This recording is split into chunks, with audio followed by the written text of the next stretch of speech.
Sam and Sparky and Thane, and decides that it would be best if we could hide those dragons. So Maritza jumps onto Sam, throws out one of those ices. Sam begins to and buck and stuff, and they start to fly. Maritza looks behind and notices that Thane is following, and so is Sparky.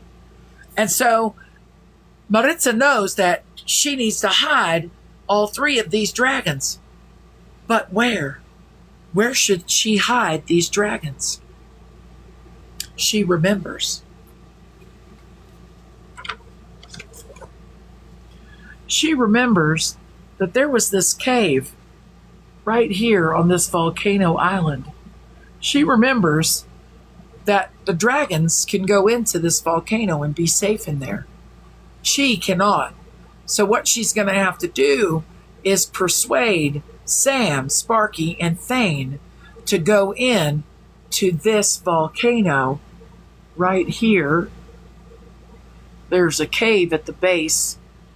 And so she's going to have to put them there because no one is going to look for dragons in a volcano. Maritza gets over to Volcano Island. With the ants. She comes down, flies down, and goes around to the side of the volcano. She throws ice to Sparky. Sparky grabs it and smiles and prances a little bit. So adorable. And she says to Sparky and Sam, you need to protect Thane. I need you to get into this volcano. I need you to protect Thane. Sam and Sparky knew exactly what Maritza was trying to say. And they gathered up Thane and they went into the cave. While Maritza was standing in front of the cave, she could feel the heat of the volcano coming out of this cave. The heat was burning her skin. It was so incredibly hot. She thinks that the dragons are going to be safe there. And as she's walking out, she notices around off to the side that village of the rock people. She decides she has a moment and she wants to walk down there and really talk to the people down there and see what's happening. We know that they're friendly, but she wants to make sure that everything is okay. So she starts walking towards that village.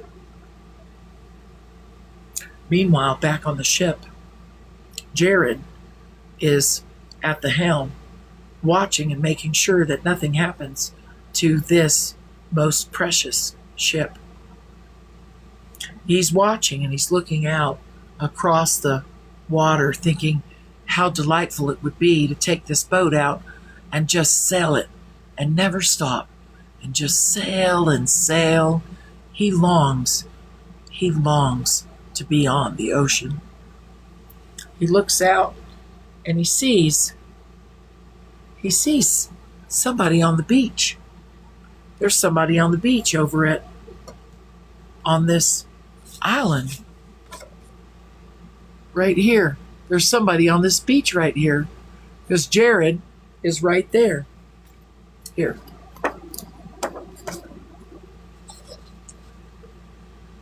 Because Jared is right here.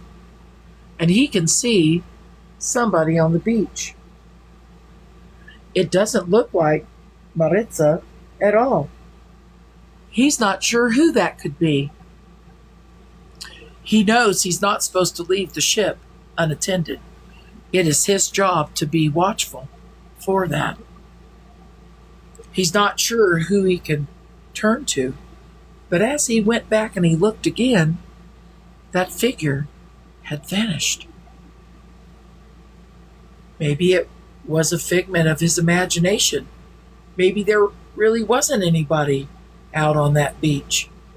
There wasn't time enough for that person to get anywhere, to get out of his eyesight. But they're gone. They've disappeared. Meanwhile, back in the underwater realm, Kamoji had just subdued the lizard and is now talking to that lizard. That lizard stopped struggling and now is looking straight at her. Not mad, not anything. The lizard says, in lizard language to Kamoji, "I'm scared.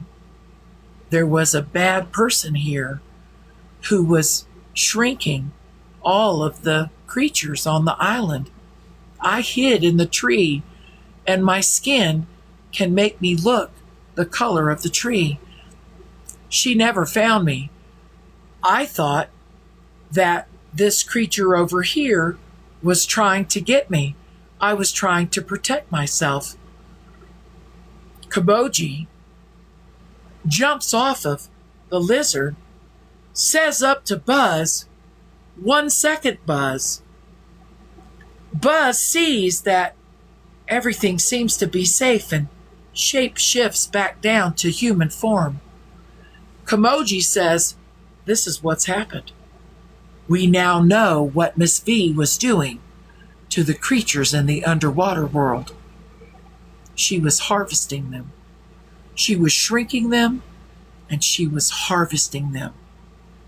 They're not down here anymore. They're free. They're free up on the other realms. We need to get to Miss Z. We need to get to Miss Z. Miss Z is out by Mello. Mello and Miss Z are talking. They're looking down at the black shard that's right outside of the entrance to the underwater realm. As I come around, me and Kamoji, the lizard behind us, Miss Z takes out her wand, startled, thinking that the lizard was bad. Kamoji lifted her hand and said, "No, no, Miss Z. The lizard is friendly. The lizard just let us know what's going on." I come over to the side and I see that black shard is still there. I reach into my satchel because I had grabbed Oscar when he ran away, and I set Oscar down on the ground.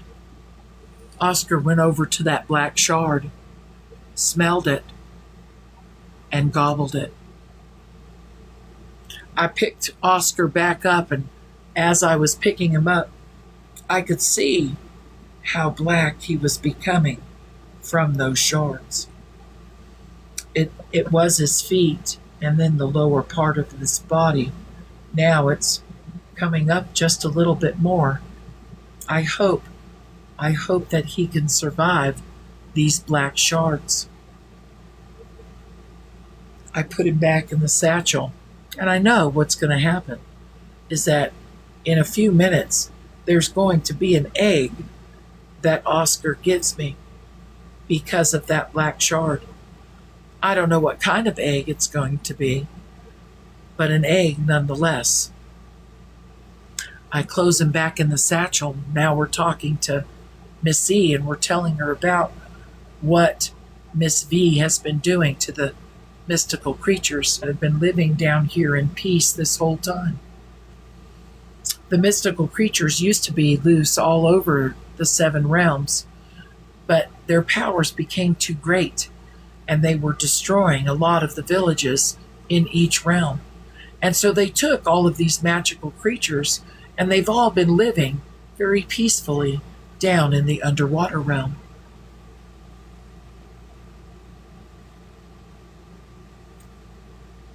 Meanwhile, back on the island of the volcanoes, Maritza, Captain Maritza, gets down to the village. She really wants to talk to whoever's in charge. She needs to let them know a few things about that volcano and the dragons. She knows that they're a friendly lot because of the last encounter that she had with them even though Jared had to step in with each other. If we just open our hearts for that. Maritza walks into the village, looks around, and notices that there's almost like a throne right outside of a hut. She could only imagine that that's where the king of this realm is, the volcanic realm. Maritza walks up to the throne, and before she could walk past the throne, there were two rock guards that grabbed a hold of her. She didn't know what she had done wrong, but obviously she had gotten too close to their king's hut. Their king's hut.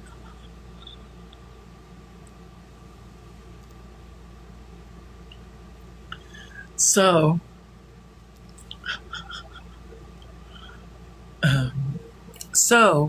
Maritza steps back. The two rock guards, who she can't understand what they're saying to her, seem very upset.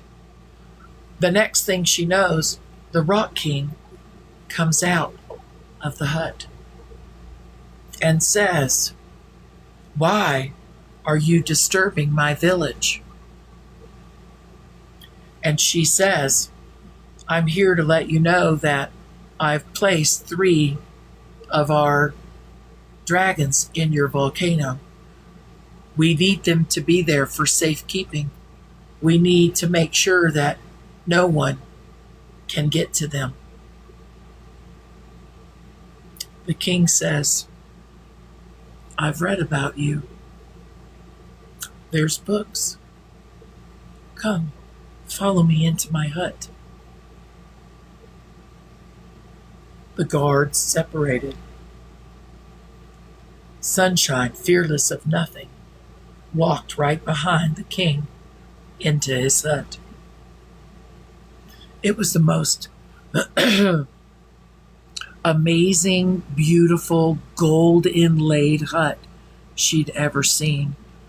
All along the side were the most amazing, beautiful bound books. He walked over to one, pulled it out, set it down, opened the book up, and showed Maritza all of the writings about her. She'd never seen such things about herself. There were pictures of her likeness in this book. As she flipped the page, she could see her mom and her dad. As she flipped the page, she could see where she used to live. As she flipped the page, she could see the ship that she used to sail. And as she was flipping these pages, she felt very nostalgic. She felt very reminiscent. She felt very, reminded her of all the things and all the places that she's ever been. It's like a history book of her. She'd never seen such a thing, even in Buzz's Tavern, where all the books she's ever known were located. She noticed she was looking around at the library. She could see other people's names. She saw Kamoji's name. She could see Miss C's name. "What is this? What are these books?" she asked the Rock King. The Rock King said, "All of the Watchers, whenever they're watching, they give us all this information. Your mom was a Watcher, and so she scribed all of this with your dad, who was a scribe. and made this book possible. And the more Maritza looked at the book, the more she was intrigued. She asked if she could keep the book, and the Rock King said, "No, you may not. The book will always remain in my hut. I'm the keeper of all of these books. I call them books of life. Each one of these represents a different person and their life." And as she turned the page, she could see the picture of her and the Rock King looking at this book. She knew that there were more answers here. She had so many questions. She decided that she needed to get back to her ship. She needed to get back to Jared. She has an idea. She needs Miss C. She needs everybody. She, almost in a run, takes off towards the ship. And as she's running towards the ship, she could see the beach. And as she's running towards the beach, and she can see the ship above her in the distance, she stopped. She could see on the beach that there was a person. She'd never seen this person before. And as she started to run to get closer, she blinked her eyes, and that person disappeared. Was that a figment of her imagination? Did she really see that person on the beach? Well, as she got closer to the beach, she thought, I'm going to see if I can see footprints in the sand. She was running along and she was running. She got to the point where she thought the person had been standing. And sure enough, there were feet prints. They were walking. You could see, you could follow. She didn't know if she had enough time right now, but she really needed to know where that person went. There's only rock people on this island. She has the only boat. Who could that be? She followed the footsteps about 10 feet, and they disappeared. There were no footprints after that. She didn't know what to do. She made a mental note. She has so many things that she needs to tell. What's happening with what's going on in the 7 realms. So she gets back in her boat. She rows back out to the ship. She gets on the ship and she knows she needs to get a hold of Miss Z, but Miss Z is in the underwater realm. In her office, in the ship, she keeps a shell. It's a special shell that Mello had given her. She grabbed for it. She went out up to the... sends out this sound across the waters that only Mello can hear.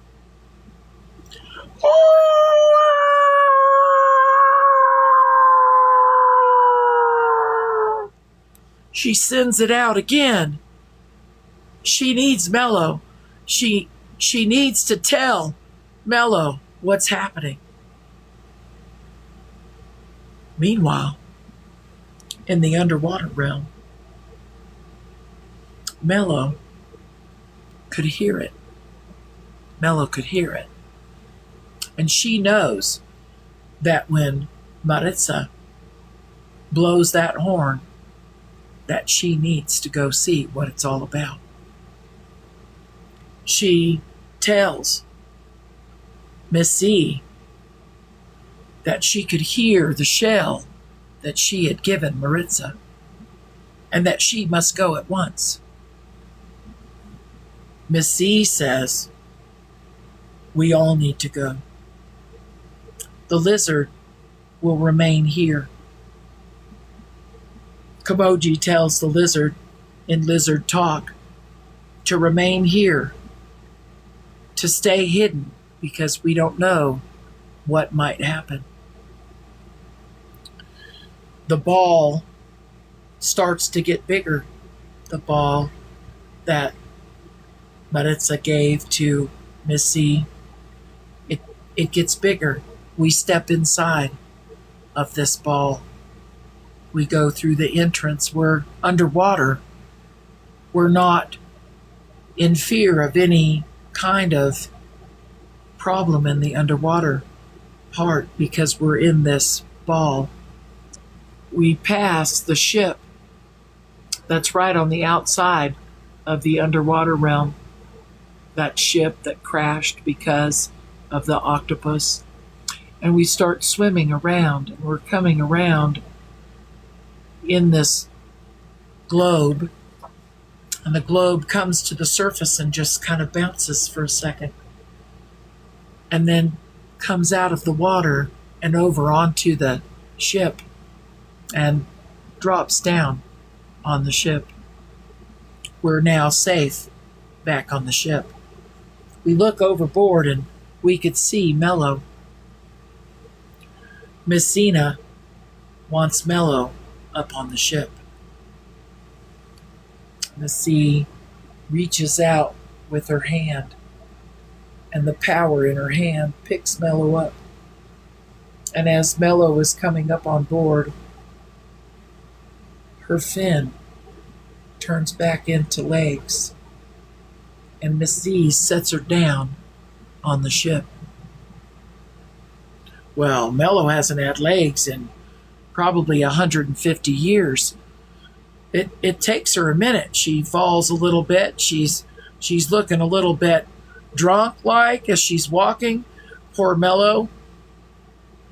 So we're all gathered around, and now we're talking about what our next move is. We don't know where Miss V went. Miss V fell out of the storm and into the seventh realm. We've never been to the seventh realm, but we do need to be prepared. Captain Maritza was telling us about the Rock People and how the Rock King had these amazing books about each of us in there. She's telling us all about it, and she said, as I was flipping through my book, I saw where I was the captain of the other ship. I think Jared's ready for his own ship. I think we should have Mello take the ball down and have it get larger and raise that ship that's down next to the underwater realm. This ship right here. Mello is ready to do that. Mello's ready for action. Mello and Froggy. Remember, Froggy's on Mello's shoulder.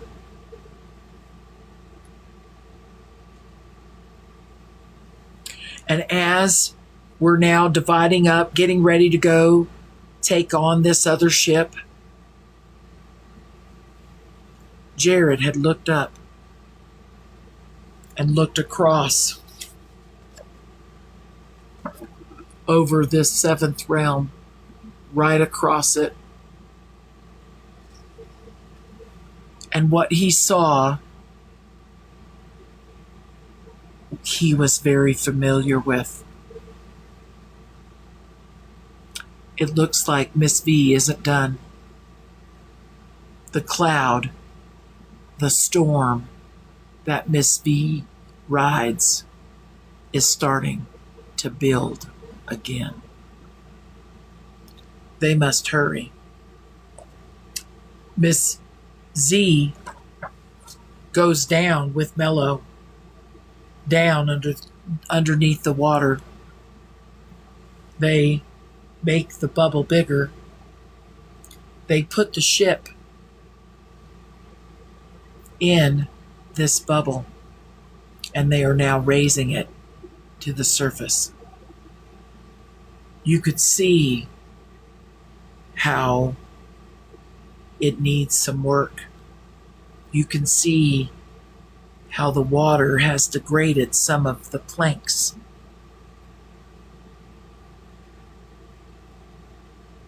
And as it's lifting up, the ship is coming up to the surface.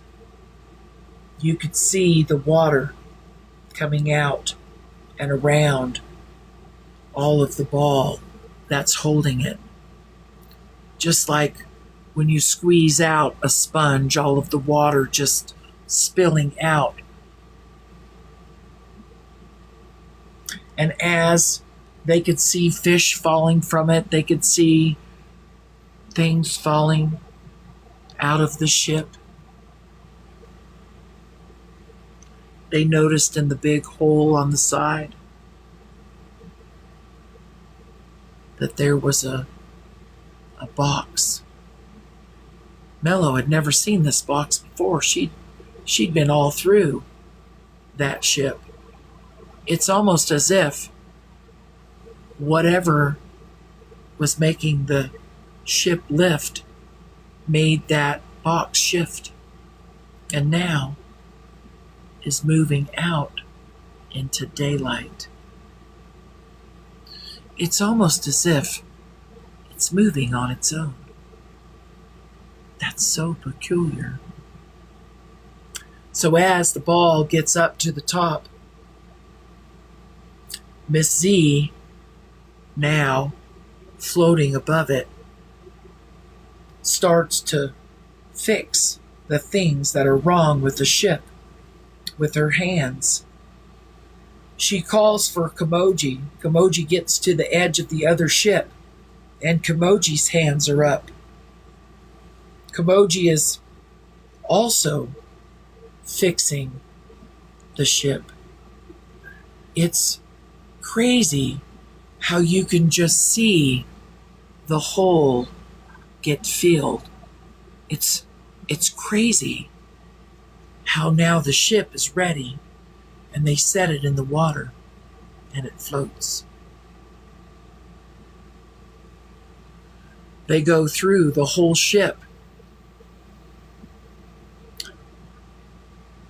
Miss C goes down to where that box was. She lifts it up with her powers. She wants to know what's in it. She takes it all the way up to the top of the deck and sets it there.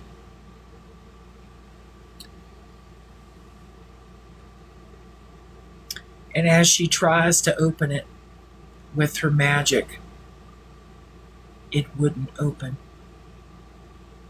There's something not letting her open that case. There's something that's difficult.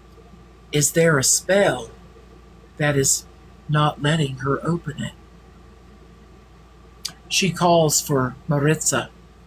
Maritza comes over to that ship and looks at that trunk. Maritza puts her hand on it and says, "That trunk is never to be opened. Yes, no one should ever open that trunk. I won't tell you what's in there." There you go. Heck yeah! I'm not going to tell you what's in there. Wow. Wow, Lisa. Wow! Wow! Wow, Sam!